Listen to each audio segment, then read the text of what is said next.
Ketua MPR RI Bambang Susatyo mendorong Polri, Kementerian Komunikasi dan Informatika, serta Otoritas Jasa Keuangan menertibkan dan menindak tegas berbagai finansial teknologi atau pinjaman online atau pinjol ilegal yang sudah membuat resah masyarakat.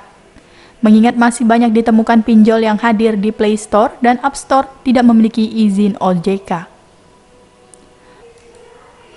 Pengurus Himpunan Advokat Muda Indonesia yang hadir antara lain Ketua Umum Sunan Kalijaga, Pembina Eri Kertanegara, Sekretaris Jenderal Yunus Adi Prabowo. Hadir pula Yunita dan Yulia, korban vintage atau pinjol. Ketua DPR RI ke-20 ini menilai maraknya vintage atau pinjol ilegal tidak lain karena masih lemahnya regulasi dalam mengatur keberadaan mereka. Tidak jarang mereka menjerat konsumen dengan menyalahgunakan data pribadi, penerapan bunga tinggi hingga melakukan intimidasi.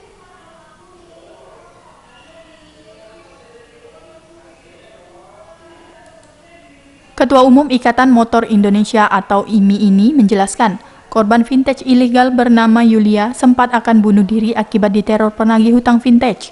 Yulia diteror dengan perkataan yang tidak senonoh, ancaman kekerasan, menyebarkan identitas korban, hingga difitnah melakukan pelecehan seksual dengan dikirimkan ke orang-orang yang ada di kontak ponsel korban.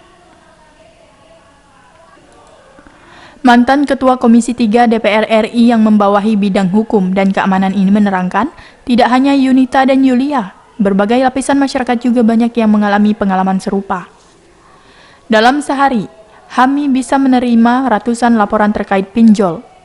Wartawan pun ada yang terkena hingga dipecat dari kantornya karena debt kolektor pinjol meneror atasan sang wartawan dengan kata-kata yang tidak sopan.